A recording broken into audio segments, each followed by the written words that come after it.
2024 അത് നമ്മളുടെ ഗ്രാമപഞ്ചായത്തിൽ നാഷണൽ ഗ്രൗണ്ടിൽ 27 വർഷമായി ഇവിടെ കൊണ്ടാടുന്ന പുതുവർഷാഘോഷത്തിന്റെ ഒരു സുവർണാവസരം 2024 വരവേൽക്കുകയാണ്. ആയിരക്കണക്കിന് കാണികളുടെ അകമ്പടിയോടുകൂടി നാസ്ക് ഗ്രൗണ്ടിൽ വെച്ച 9 ടീമുകളുടെ സാന്നിധ്യത്തിൽ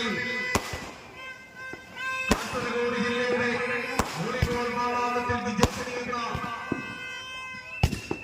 63 താരങ്ങളുടെ ഇടയിൽ വെച്ചുള്ള ഒരു പുതുവർഷമറിഞ്ഞ നാഷണൽ ഗ്രൗണ്ടിൽ വെച്ച് സംഭവിച്ചു കഴിഞ്ഞു.